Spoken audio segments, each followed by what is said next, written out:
Glover, it's good to see you. Thanks for having me on today. My question is, there's been a lot of talk this week and obviously since November about the future direction of the Republican Party. I know that you identify yourself as part of a center-right coalition, but you've been around the Republican Party a long time. What do you make of this action, this call for a new direction among activists and grassroots people, and what do you think the next step should be? Sure. Two thoughts. One is that there's good advice and bad advice. Every time the Republicans stumble in an election, 1964, 1974, 1982, 1986, 1992, the left helpfully advises the Republicans to give up their principles and move to the left. Kind of like today. Yes. So there's always one voice, usually amplified by the establishment press, explaining, you need some help here. And the people who would like to see you bleed to death in the gutter are supposed to be giving you advice on how to do better.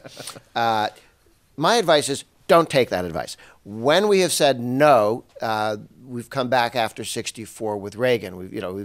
We came back after Clinton's victory with Gingrich in the Republican House and Senate.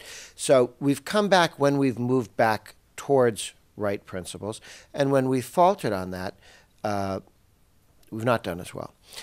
Now, then there's more helpful conversation within the center-right about, okay, so was Romney a flawed candidate? Is there something the Republican Party should do differently?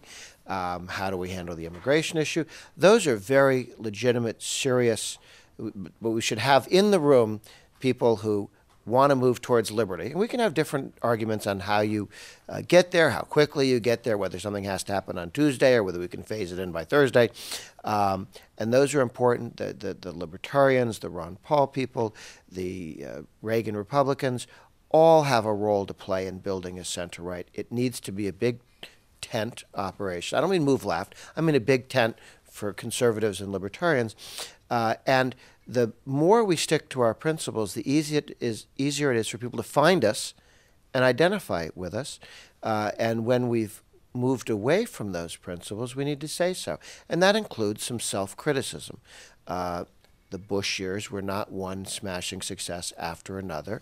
They didn't deal with Fannie and Freddie as they should have.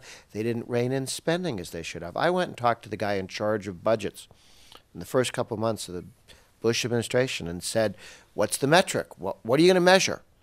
Spending as a percentage of the economy? Total government employment? What are your metrics?